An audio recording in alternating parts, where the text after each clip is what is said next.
கிறிஸ்துவுக்குள் அன்பான தேவனுடைய பிள்ளைகளை, இயேசுவின் நாமத்தில் அன்பின் வாழ்த்துக்கள். என்று கர்த்தர் கொடுக்கிற வாக்குத்தத்த வார்த்தை என்னவென்றால், உபாகமம் என்னும் புஸ்தகம் 2ஆம் அதிகாரத்தில் 25ஆம் வசனத்தில் கர்த்தர் ஜனங்களோடு கூட பேசுகிற வார்த்தையாக வாக்குத்தத்தமாக இங்கு எழுதப்பட்டிருக்கிறது. வானத்தின் கீழ் எங்குமுள்ள ஜனங்கள் உன்னாலே திகிலும் பயமும் அடையும்படி செய்ய இன்று நான் தொடங்குவேன். அவர்கள் உன் கீர்த்தியை கேட்டு உன் நிமித்தம் நடுங்கி வேதனைப்படுவார்கள் என்றார். இங்க தேவன் இஸ்ரவேல் ஜனங்களோடு கூட பேசுகிறது. கர்த்தர் சொல்லிக் கொண்டிருக்கிறார், தேவன் பேசிக் கொண்டிருக்கிறார். என்னவென்றால், அவர்கள் எகிப்திலிருந்து புறப்பட்டு வந்து 40 வருஷமாய் வனாந்திர வாழ்க்கை அனுபவித்துக் கொண்டிருக்கிறார்கள். வனாந்திர வாழ்க்கையிலிருந்து அவர்களுக்காக வாக்குத்தத்தம் பண்ணப்பட்ட தேசத்திற்கு அவர்களை சுதந்திரிக்கும்படிக்கு அவர் கொண்டு போகிறதற்காக அவர் சொன்ன இந்த வசனத்துல எனக்கு பிடித்த ஒன்று, இன்று நான் தொடங்குவேன். அந்த தேசத்தை நீங்கள் சுதந்திரிக்கும்படிக்கு, தேவனுடைய ஆசீர்வாதத்தை சுதந்திரிக்கும்படிக்கு, தேவனுடைய நன்மையை சுதந்திரிக்கும்படிக்கு, நீங்கள் அதை பெற்றுக்கொள்ளும்படிக்கு நான் இன்று செய்ய தொடங்குவேன். இன்று நான் தொடங்குவேன். அப்படி என்றால் கர்த்தர் சொல்லுகிறார், இதுவரையிலும் நீங்கள் தொடங்கின பிரயாணங்கள், நீங்கள் தொடங்கின வேலைகள், நீங்கள் தொடங்கின பிசினஸ்கள், நீங்கள் தொடங்கின காரியங்கள் எல்லாம் தோல்வியிலே, கலக்கத்திலே, சோதனைகளே, போராட்டங்களே, கடன் பிரச்சனைகளே முடிந்திருக்கிறது. அவமானத்திலே, நிந்தனைகளே முடிந்திருக்கிறது. வனாந்திரத்திலே முடிந்திருக்கிறது. விபத்திலே, ஆபத்திலே முடிந்திருக்கிறது. பல சோதனைகளிலே, பலவீனங்களிலே, வியாதிகளிலே முடிந்திருக்கிற, மன உளைச்சல்களிலே முடிந்திருக்கிறது. நீங்கள் தொடங்கின காரியங்கள், நீங்கள் செயல்படுத்த நடத்தின காரியங்கள், நீங்கள் எதெல்லாம் நான் நல்லது, இப்படிதான் கரெக்ட், இப்படிதான் சரின்னு சொல்லி தொடங்கினீங்களோ அதெல்லாம் உங்களுக்கு பிரச்சனைகளும், வேதனைகளும், வனாந்திரங்களும், இழப்புகளும், பெரிய பாடுகளும், அவமானங்களும், நிந்தனைகளும் வந்துவிட்டது. ஆனால் இங்கு ஆண்டவர் சொல்லுகிறார், இப்பொழுது இன்று முதல் நான் தொடங்க போகிறேன், நான் செய்ய போகிறேன். உனக்கு என்ன வேண்டுமோ, உனக்கு என்ன செய்ய வேண்டுமோ நான் அதை செய்ய போகிறேன். ஹல்லேலூயா. என் அன்பு தேவனுடைய பிள்ளைகளே, கர்த்தர் உங்களுக்காக செய்ய தொடங்கிவிட்டார். நீங்கள் சும்மா இருங்கள். கர்த்தருடைய வார்த்தை என்னவென்றால், நான் உனக்கு செய்ய போகிறேன். அதாவது அவர் செய்ய நினைத்தது தடைப்படாது என்று யோபு சொல்லுகிறார். அவர் சகலத்தையும் செய்ய வல்லவர். அவர் செய்ய நினைத்தது தடைப்படாது. நாம் நினைக்கிறதற்கும் வேண்டிக் கொள்வதற்கும் மிக அதிகமாய் செய்கிறவர். அதே போல நான் செய்கிறதை தடுப்பவன் யார்? ஹல்லேலூயா. ஏசாயா 43:11-12 வாசிக்கும் பொழுது, நான் செய்கிறதை தடுப்பவன் யார்? அப்போ அவர் தொடங்கினதை அவரே முடிப்பார். அவர் எதை செய்ய வேண்டுமோ, எதை தொடங்க வேண்டுமோ அதை தொடங்கிவிட்டார். உன் வாழ்க்கையில சரியாய் செய்து முடிப்பார். உங்கள் குடும்பத்துக்கு சரியாய் செய்வார். உன் தொழிலுக்கு சரியாய் செய்வார். உங்கள் வேலைக்கு சரியாய் செய்வார். உங்கள் உயர்வுக்குரியதை, மேன்மைக்குரியதை, ஆசீர்வாதத்துக்குரியதை, சமாதானத்துக்குரியதை, செய்ய வேண்டியதை அவர் செய்வார். ஹல்லேலூயா. நீங்கள் அநேக காரியங்களை செய்து தோல்வியில முடிந்திருக்கிறீர்கள். இனி கர்த்தருடைய கரத்திலே ஒப்பு கொடுத்து விடுங்கள். அவர் தொடங்குவார். அவர் தொடங்கி அதை வெற்றியாய் முடித்து கொடுப்பார். ஹல்லேலூயா. ஒருவேளை நீங்க வீடு கட்ட துவங்கி இருக்கலாம், அது பாதியிலே நின்று இருக்கலாம். ஒரு பிசினஸ் துவங்கி இருக்கலாம், அது பாதியிலே நின்று இருக்கலாம்.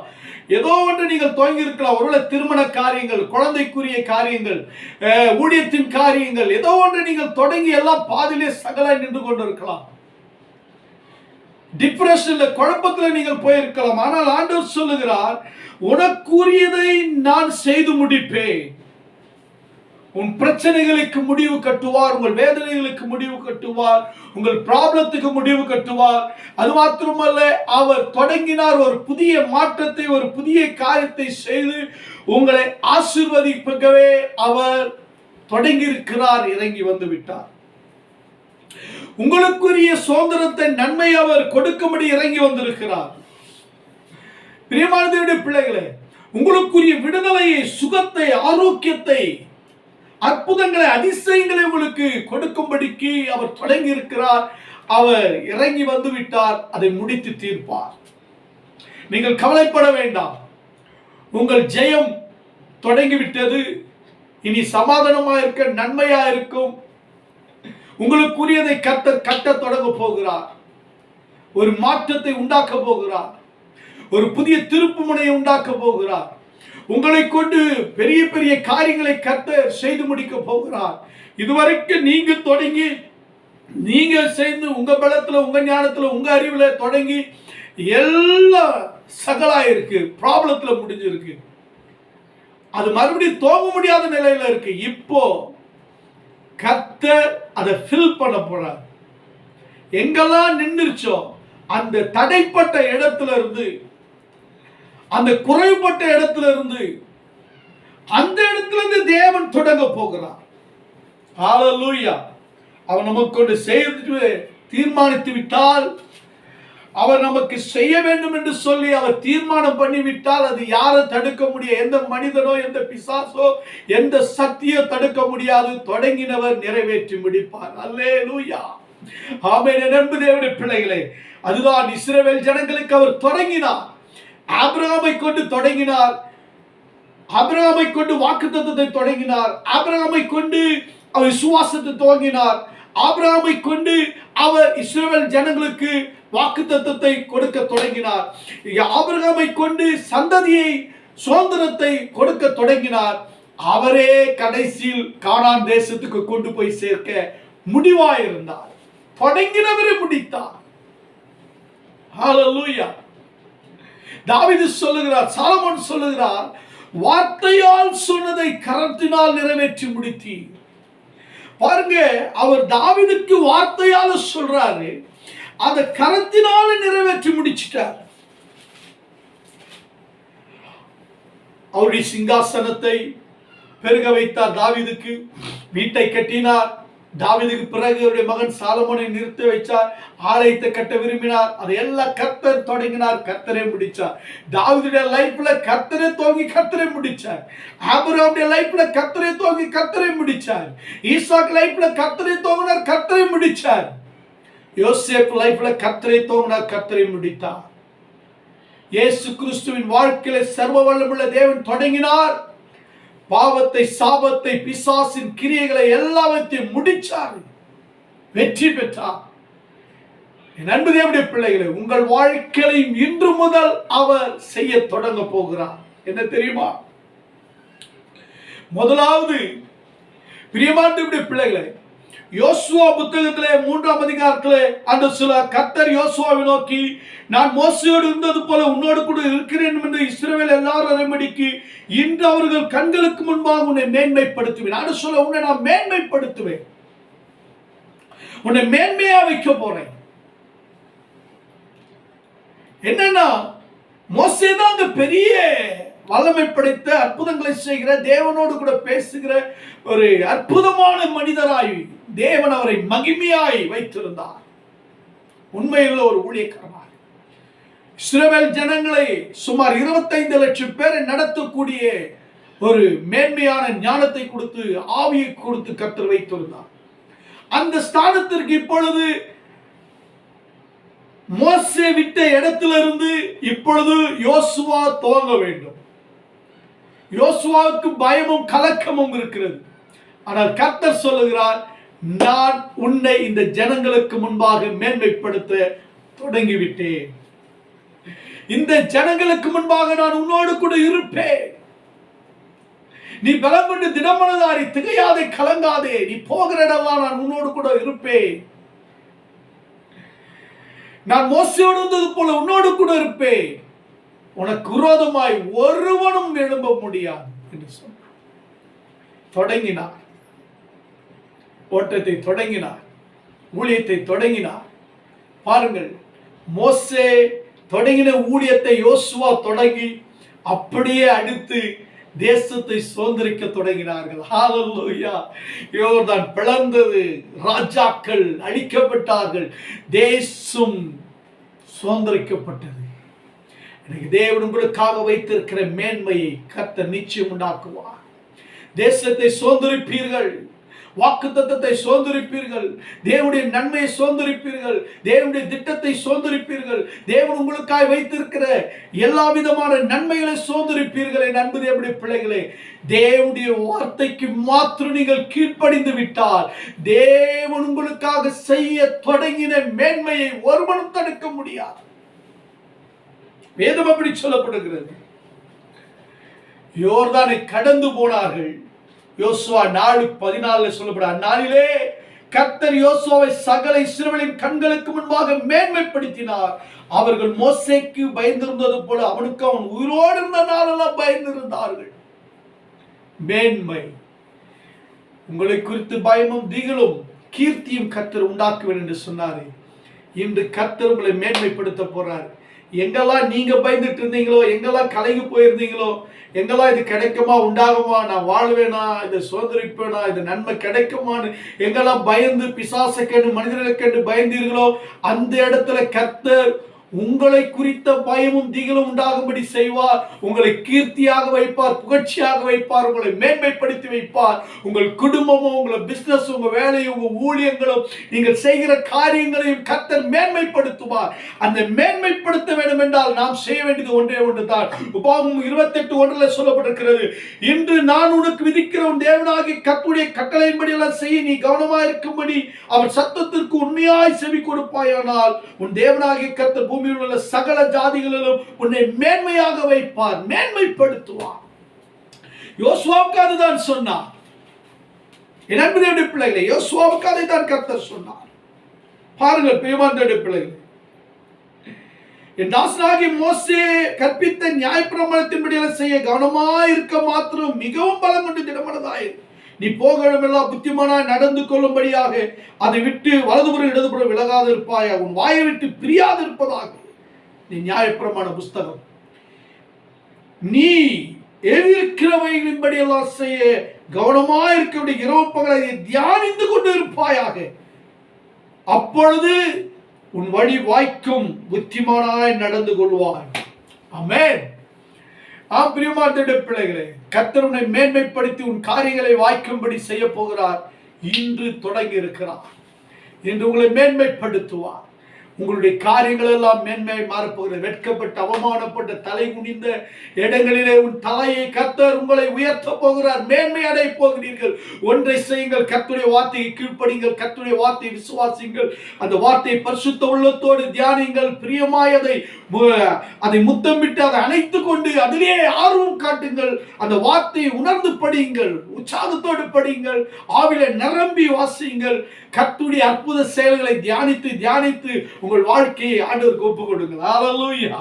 அடுத்து இரண்டு பிள்ளைகளை ஆகாய தீர்க்கதரிசன புத்தகம் 2ஆம் அதிகாரத்தில் 19ஆம் வசனம் சொல்லப்பட்டிருக்கிறது.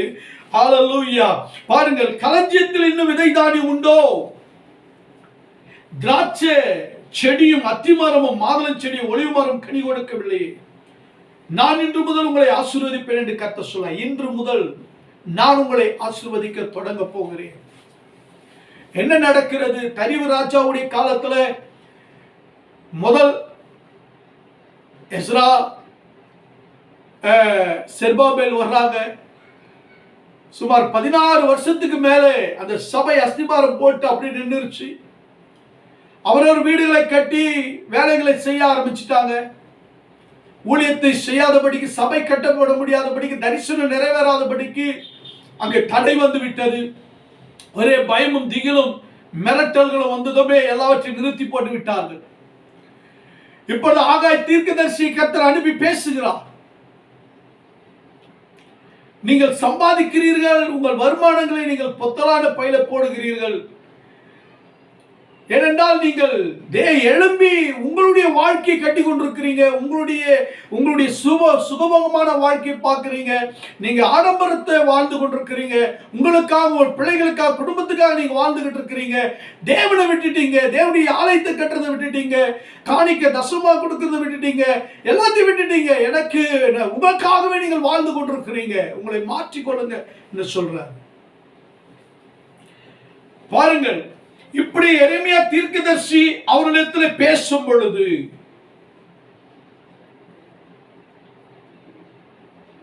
அவர்கள் தங்களை மாற்றிக்கொள்ளுகிறார்கள். ஆண்டவர் சொல்லுகிறார், உங்களுடைய வாழ்க்கையில நீங்கள் எல்லாவற்றையும் இழந்து கொண்டிருக்கிறீர்கள். எல்லாம் உங்களுக்கு நஷ்டத்தில் போய் கொண்டிருக்கிறது. ஏனென்றால் சபை கட்டப்பட முடியவில்லை, தேவனுடைய மகிமை இறங்கி வரவில்லை, கர்த்தருடைய வார்த்தை இல்லை, ஜெபம் இல்லை, ஆராதனை இல்லை, அபிஷேகம் இல்லை, அந்நிய பாஷை இல்லை, தேவனை துதிக்கிறது இல்லை, தேவனுடைய சமூகத்தில் ஒழுங்கு கிரமம் இல்லை, தேவனை தேடுகிறது இல்லை, தேவனுடைய சமூகத்தில் பயபக்தி இல்லை, தேவனை தேடுகிற உணர்வு இல்லை, தேவனுக்கு முன்பாக பணிந்து குனிந்து ஆராதிக்கிற ஒரு நல்ல பண்புகள் இல்லை, தேவனுடைய சமூகத்தில் நல்ல பரிசுத்த வஸ்திரம் உடுத்துதல் இல்லை, எதுவுமே இல்லாமல் நீங்கள் வாழ்ந்து கொண்டிருக்கிறீங்க. ஆகினால உங்களுடைய வாழ்க்கையில வறட்சியும் கஷ்டங்களும் தோய்வுகளும் பாதிப்புகளும், எவ்வளவு சம்பாதித்தாலும், எவ்வளவு விதைச்சாலும், எவ்வளவு பணம் போட்டாலும் எல்லாத்திலையும் நஷ்டங்களும் கஷ்டங்களும் பிரச்சனைகளும் வந்து கொண்டிருக்கிறது. இப்படிப்பட்ட காலத்தில் ஆண்டவர் சொல்றாரு, நீங்கள் உங்களை மாற்றிக்கொண்டால் உங்கள் வாழ்க்கையில இன்று முதல் நான் ஆசீர்வதிப்பேன். அல்லேலூயா. பாருங்கள், இன்று முதல் நான் உங்களை ஆசீர்வதிக்க போறேன். நீங்க உங்க வாழ்க்கையை நீங்க மாத்திக்கிடுங்க, நான் உங்களை ஆசீர்வதிப்பேன். அல்லேலூயா. கர்த்தருக்கு பயப்படுகிற சிறியோரையும் பெரியோரும் கர்த்தர் ஆசீர்வதிப்பாராம். கர்த்தருக்கு பயந்து அவர் வழிகள் நடக்கிறவன் எவனோ அவன் பாக்கியவான். அவன் கையின் பிரயாசத்தை அவன் சாப்பிடுவான். அவனுக்கு பாக்கியம் நன்மை உண்டாயிருக்கும், சமாதானம் உண்டாயிருக்கும். அவருடைய பிள்ளைகள் வளருவார்கள், அவருடைய மனைவி ஆசீர்வாதமாக இருப்பார்கள், குடும்பம் ஆசீர்வாதமாக இருக்கும். நீங்கள் எதை செய்ய போகிறீர்கள்? உங்கள் வாழ்க்கையை மாற்றிக்கொள்ளுங்கள். உங்கள் வாழ்க்கையை மாற்றிக்கொள்ளுங்கள். கர்த்தர் ஒரு பெரிய காரியத்தை செய்ய போகிறார். அல்லேலூயா. அது மாத்திரமல்ல, இன்று காண்கிற எகிப்தியனை இனி காண மாட்டீர்கள். உங்களை அடிமைப்படுத்தின, வேதனைப்படுத்தின, துன்பப்படுத்தின, உங்களை நஷ்டப்படுத்தின எகிப்தியனை இனி பார்வோனை காண மாட்டீர்கள். இனி அவமான நிந்தனை உங்களுக்கு இருக்காது. ஆண்டவர் சொன்னார், இன்று காண்கிற எகிப்தியனை இனி காண மாட்டீர்கள் என்று சொன்னார். அன்றைக்கு கர்த்தர் ஜனங்களை சும்மா இருக்க சொன்னார். அவர்கள் சும்மா இருந்தார்கள். கர்த்தர் தொடங்கினார் யுத்தம் பண்ண. கர்த்தர் செயல்பட ஆரம்பித்தார். கர்த்தருடைய யுத்தம் மகிமை வெளிப்பட்டது, தேவனுடைய வல்லமை வெளிப்பட்டது. செங்கடல் பிரிந்தது. அவருடைய குதிரையினுடைய சக்கரங்கள் எல்லாம், அந்த வீல்கள் எல்லாம் கழ ஆரம்பித்தது. அவர்கள் மடிந்து போனார்கள். தேவனுடைய வல்லமை இறங்கி கிரியை செய்தது. என் அன்பு தேவனுடைய பிள்ளைகளை, இன்று காண்கிற போராட்டங்களும் சத்துருக்களையும் உங்களை அடிமைப்படுத்துகிற காரியங்களையும் எல்லாவற்றையும் இயேசு மாற்றி போடுவார். ஏனென்றால் குமாரன் உங்களை விடுதலையாக்கினால் மெய்யாக விடுதலை ஆவீர்கள். வசனத்தை கொண்டு உங்களை விடுதலையாக்குவார். பிசாசினால் கட்டப்பட்டிருக்கலாம், வியாதினால் கட்டப்பட்டிருக்கலாம், பலவீனத்தினால் கட்டப்பட்டிருக்கலாம், இல்லை என்றால் ஒரு சில காரியங்களை நீங்கள் அடிக்டா இருக்கலாம். குடி, வெறி, போதையிலே, ஒருவேளை பாவத்தில் எதிலேயே நீங்கள் அடிமைப்பட்டிருக்கலாம். இயேசு உங்களை விடுவிக்க வல்லவராக இருக்கிறார். இன்று உங்களுக்கு விடுதலை, இன்றைய ரட்சணை நாள், இன்றைய அனுக்கிரக காலம். கர்த்தர் உங்களை விடுவிக்க போகிறார். அவருடைய கல்வாரி சிலுவையின் ரத்தத்தினாலே, இயேசு என்கிற நாமத்தினாலே உங்களை விடுதலையாக்கி உங்களை முழுவதும் மாற்றப் போகிறார். உங்களுக்காக யுத்தம் பண்ண போகிறார். அவர் இறங்கி வந்துட்டார். உங்களுக்கு ஜெயம் கொடுக்க போகிறார். அல்லேலூயா. ஜெயம் கொடுக்கிற தேவனுக்கு ஸ்தோத்திரம். ஆம், இனி உங்கள் வாழ்க்கையில எல்லா விடுதலையும் ஜெயம் உண்டா. கண்களை விடி ஜெயிப்போமா? பரலோக பிதாவே, இந்த வார்த்தை கேட்கிற ஒவ்வொரு ஆண்டவரே ஸ்தோத்திர பிள்ளைகளை குடும்பத்தையும் இன்று முதல் ஆசீர்வதிங்க, இன்று முதல் மேன்மைப்படுத்துங்க, இன்று முதல் அவருடைய வாழ்க்கையில ஜெயத்தை கொடுங்க, இன்று முதல் விடுதலையை கொடுங்க, இன்று முதல் அவருடைய ஆரோக்கியத்தை சுகத்தை கொடுங்க, இன்று முதல் நீ செய்ய வேண்டியதெல்லாம் செய்து முடியுங்க. ஆண்டவரே கர்த்தர் குடும்பத்தை ஆசீர்வதி, பிள்ளைகளை ஆசீர்வதி, மேன்மைப்படுத்துங்க இயேசுவின் நாமத்தில் பிதாவே, ஆமென் ஆமென். God bless you. என் அன்புக்குரியவர்களே, இந்த வீடியோவை பாருங்க, மற்றவர்களுக்கு ஷேர் பண்ணுங்க. உங்களுக்காக நான் தொடர்ந்து ஜெபித்துக் கொள்கிறேன். God bless you.